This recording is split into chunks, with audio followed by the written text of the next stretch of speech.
Hello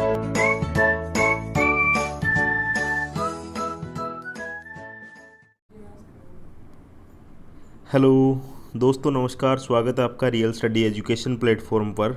आशा है कि आप सभी स्वस्थ होंगे और अपनी पढ़ाई में व्यस्त होंगे। शिक्षा मनोविज्ञान की हमारी टेस्ट सीरीज़ कंटिन्यू चल रही है दोस्तों। आज 33 नंबर की टेस्ट सीरीज़ है। आज की जो टेस्ट सीरीज़ है उसमें हमारा टॉपिक जो है बुद्धि टॉपिक चल रहा था, उसका पार्ट नंबर 3 है। आज 2 पार्ट हो चुके हैं। अगर आपने 2 पार्ट नहीं देखे हैं तो ऊपर आई बटन में लिंक आ रहा है, वहाँ पर जाकर आप देख सकते हैं दोस्तों। अगर आप चैनल पर नए हैं तो चैनल को सब्सक्राइब ज़रूर करें और इस टेस्ट सीरीज़ को लाइक्स और अपने दोस्तों में शेयर ज़रूर करें, ताकि जो आपके दोस्त हैं उनको भी इस टेस्ट सीरीज़ का लाभ मिल सके।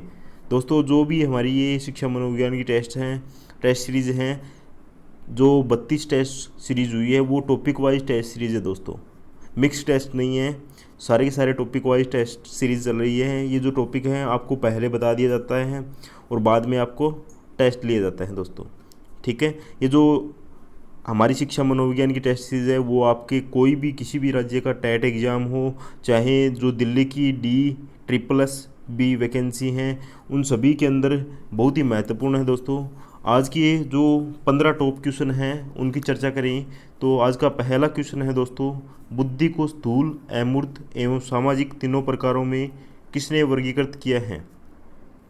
क्वेश्चन नंबर 1 है, बुद्धि को स्थूल, अमूर्त एवं सामाजिक 3 प्रकारों में किसने वर्गीकृत किया है। 4 ऑप्शन आपके सामने हैं।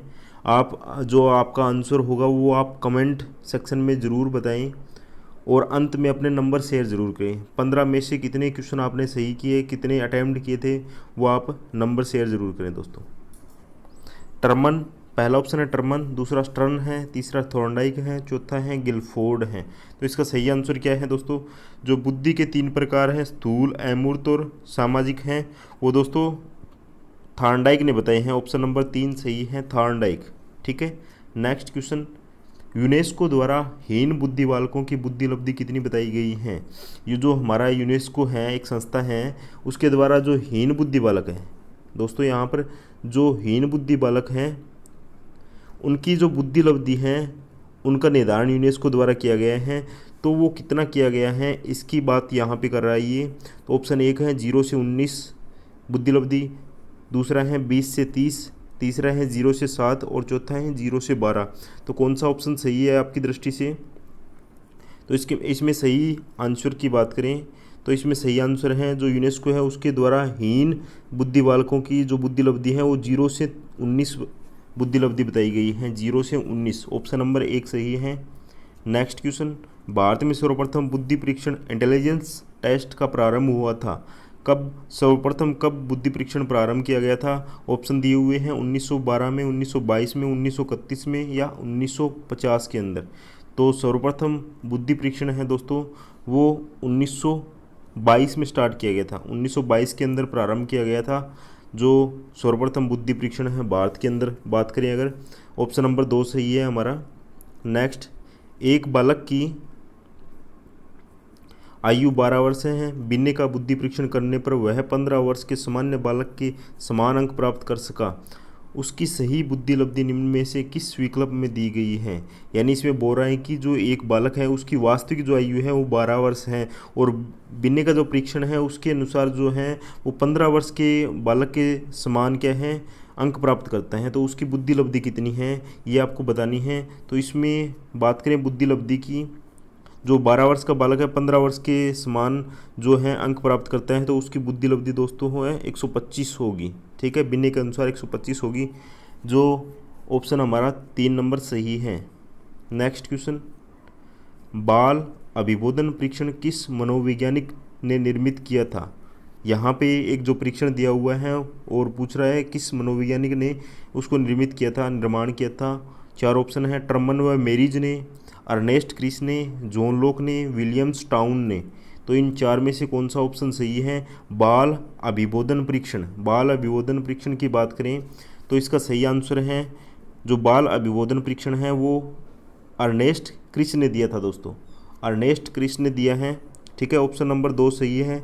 नेक्स्ट, बुद्धि परीक्षण हेतु विनय साइमन द्वारा प्रथम बार निर्मित 1905 में विनय साइमन मापनी में कुल कितने प्रश्नों का निर्माण किया गया था। जो विनय साइमन का प्रथम बार जो मापनी उनके द्वारा किया गया था 1905 के अंदर, तो उसमें कुल कितने प्रश्न थे। यहाँ पर देखा है कुल कितने प्रश्न थे, तो उसमें कुल कितने प्रश्न थे दोस्तों। तो उसमें प्रश्नों की बात करें तो उसमें कुल टोटल 30 प्रश्न रखे गए थे दोस्तों। विनय साइमन परीक्षण जो पहली बार 1905 में हुआ था उसमें कुल 30 प्रश्न रखे गए थे। ठीक है, ऑप्शन नंबर 1 सही है। नेक्स्ट है इंद्रिय ज्ञान द्वारा बुद्धि की व्याख्या सर्वप्रथम 1879 में किसने की थी। तो किसने की थी, 4 ऑप्शन है। अल्फ्रेड बिनेट, दूसरा है थियोडोर साइमन, तीसरा है विलियम वुंट और चौथा है स्पीयरमैन। तो किसने की थी, जो इंद्रिय ज्ञान द्वारा बुद्धि की व्याख्या है वो किसने की थी। तो इसमें सही ऑप्शन की बात करें इंद्रिय ज्ञान द्वारा बुद्धि की व्याख्या, तो ऑप्शन नंबर 3 हमारा सही है, विलियम वुंट ने की थी। ठीक है, ऑप्शन नंबर 3 सही है। नेक्स्ट क्वेश्चन, साइकोलॉजिस्ट टर्मन के बुद्धि संबंधी विचार हैं। जो मनोवैज्ञानिक टर्मन है उसके अनुसार जो बुद्धि संबंधी विचार हैं वो कौन से हैं। 4 ऑप्शन दिए हुए हैं, उनके विचार हैं अलग अलग। तो कौन सा विचार सही है। अमूर्त वस्तुओं के संबंध में चिंतन की योग्यता, सीखने या अनुभव का लाभ उठाने की योग्यता, अधिगम की योग्यता या सामान्य योग्यताएं विशेष योग्यता का समन्वय। तो कौन सा ऑप्शन सही है आपकी दृष्टि से। इसमें सही ऑप्शन की बात करें तो जो टर्मन है उसके अनुसार जो विचार था टर्मन का वो था दोस्तों अमूर्त वस्तुओं के संबंध में चिंतन की योग्यता। अमूर्त वस्तुओं के संबंध में चिंतन की योग्यता, ये जो मनोवैज्ञानिक टर्मन था उसका विचार था बुद्धि के बारे में। ठीक है। नेक्स्ट, यंत्रों एवं मशीनों से संबंधित कार्यों में दक्षता एवं रुचि कौन सी बुद्धि कहलाती है। कौन सी बुद्धि कहलाती है, यंत्रों एवं मशीनों से संबंधित जो कार्य होती हैं। अमूर्त बुद्धि, मूर्त बुद्धि, सामाजिक बुद्धि या उपयुक्त सभी। तो कौन सा ऑप्शन सही है आपकी दृष्टि से। जो यंत्रों एवं मशीनों से संबंधित कार्यों में दक्षता एवं रुचि हैं वो दोस्तों मूर्त बुद्धि के अंतर्गत आती हैं। ठीक है, मूर्त बुद्धि के अंतर्गत आती हैं। ठीक। नेक्स्ट क्वेश्चन, मानसिक आयु मेंटल एज की अवधारणा का विकास किस मनोवैज्ञानिक ने किया। मानसिक आयु है जो मेंटल एज हैं उसकी अवधारणा का विकास किस मनोवैज्ञानिक ने किया था। 4 ऑप्शन हैं, स्टर्न, बिने, वेसलर या टर्मन। तो कौन सा ऑप्शन सही है। इसके अंदर सही ऑप्शन की बात करें जो मानसिक आयु की अवधारणा है वो दोस्तों स्टर्न ने दी थी। ठीक है, स्टर्न मनोवैज्ञानिक था जिसने मानसिक आयु की अवधारणा दी थी। नेक्स्ट, भावात्मक बुद्धि इमोशनल इंटेलिजेंस का पारिभाषिक शब्द किस मनोवैज्ञानिक ने दिया था। जो भावात्मक बुद्धि है इमोशनल इंटेलिजेंस जिसे कहते हैं उसका पारिभाषिक शब्द है वो किस मनोवैज्ञानिक ने दिया था। 4 ऑप्शन हैं, 4 मनोवैज्ञानिकों के नाम दिए हुए हैं, डेनियल गोलमेल, अल्फ्रेड बिने, टर्मन या गिलफोर्ड। तो कौन सा ऑप्शन सही है।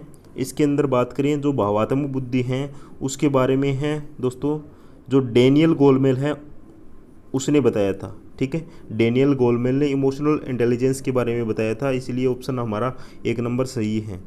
नेक्स्ट क्वेश्चन, बहुबुद्धि सिद्धांत के प्रवर्तक हैं। जो बहुबुद्धि सिद्धांत है उसके प्रवर्तक कौन हैं। 4 जो मनोवैज्ञानिक दिए हुए हैं, थॉर्नडाइक, थ्रस्टन, थॉमसन या गार्डनर। तो कौन से हैं मनोवैज्ञानिक जिन्होंने बहुबुद्धि सिद्धांत दिया था।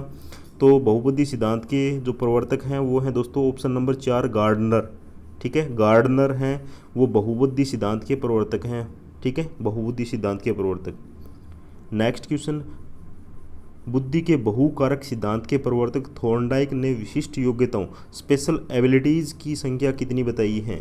जो थॉर्नडाइक हैं उन्होंने जो बहुकारक सिद्धांत दिया था और उसमें विशिष्ट योग्यताओं की संख्या बताई थी वो कितनी बताई थी। 4 ऑप्शन है आपके पास, 3 बताई थी, 4 बताई थी या 5 बताई या फिर 6 बताई है। तो आपकी दृष्टि से कौन सा ऑप्शन सही है। तो इसमें सही ऑप्शन की बात करें तो सही ऑप्शन है जो थॉर्नडाइक है उन्होंने विशिष्ट योग्यताओं की संख्या है वो दोस्तों 6 बताई है। ठीक है, ऑप्शन नंबर 4 सही है हमारा, 6 योग्यताएं बताई हैं थॉर्नडाइक ने। एक और बात यहाँ पे एक क्वेश्चन और निकल रहा है। जो थॉर्नडाइक है उसने क्या है दोस्तों बहुकारक सिद्धांत दिया था। ठीक है, यहाँ पर दिया हुआ है बुद्धि का बहुकारक सिद्धांत है, उसके प्रवर्तक थॉर्नडाइक, यानी इसका अर्थ हुआ कि बहुकारक सिद्धांत है, उसके प्रवर्तक जो हैं वो थॉर्नडाइक हैं। ठीक है। नेक्स्ट क्वेश्चन, चित्रांकन, चित्रपूर्ति व वेशलर वैल्यू परीक्षण किस बुद्धि परीक्षण के अंतर्गत जाने जाते हैं? 4 ऑप्शन आपके पास, व्यक्तिगत शाब्दिक बुद्धि परीक्षण, या व्यक्तिगत अशाब्दिक बुद्धि परीक्षण, या शाब्दिक सामूहिक बुद्धि परीक्षण, या अशाब्दिक बुद्धि परीक्षण। तो कौन सा ऑप्शन सही है? चित्रांकन, चित्रपूर्ति व वेशलर वैल्यू परीक्षण किस बुद्धि परीक्षण के अंतर्गत आते हैं? तो किस बुद्धि परीक्षण के अंतर्गत आते हैं दोस्तों? आपके पास 4 ऑप्शन हैं। तो बात करें सही आंसर की तो वो आते हैं दोस्तों व्यक्तिगत अशाब्दिक बुद्धि परीक्षण। व्यक्तिगत अशाब्दिक बुद्धि परीक्षण के अंतर्गत चित्रांकन, चित्रपूर्ति व वेशलर वैल्यू परीक्षण आते हैं दोस्तों। ठीक है। नेक्स्ट और आज का अंतिम क्वेश्चन है दोस्तों, आज का जो अंतिम क्वेश्चन है 15 नंबर, गिलफोर्ड ने कौन सा बुद्धि सिद्धांत दिया था? गिलफोर्ड ने जो है कौन सा बुद्धि सिद्धांत दिया था? 4 ऑप्शन दिए हुए हैं, बुद्धि के सिद्धांत है चारों ही। पहला संक्रिय उत्पाद सिद्धांत, या त्रिआयामी सिद्धांत, या प्रज्ञा संरचना सिद्धांत, या उपरोक्त सभी। तो गिलफोर्ड ने दोस्तों बात करें तो ये तीनों ही सिद्धांत दिए हैं दोस्तों। ठीक है, इसलिए हमारा ऑप्शन नंबर 4 सही है। ठीक है, ऑप्शन नंबर 4 उपरोक्त सभी, यानी चारों ही सिद्धांत दिए हैं गिलफोर्ड ने। ठीक है दोस्तों, ये थे आज के टॉप 15 क्वेश्चन। ठीक है, आशा है कि आपने इसमें से 12 से 13 क्वेश्चन कवर किए हैं और आपकी तैयारी दी बेस्ट है दोस्तों। ठीक है दोस्तों, आप अपनी तैयारी कंटिन्यू जारी रखें। आपको पता है कि जो हमारी रीट एग्ज़ाम है वो 26 सितंबर को होनी है। ठीक है, और साथ ही जो यूपी के अंदर वैकेंसी आने वाली हैं, यूपी टेट और सुपर टेट, ठीक है, उनके लिए भी ये बहुत ही ज़रूरी है। साथ में जो दिल्ली के अंदर D++ वैकेंसी है उसमें भी ये कारगर सिद्ध होंगे दोस्तों। ठीक है दोस्तों, मिलते हैं नई टेस्ट सीरीज़ के साथ। जय हिंद, जय भारत।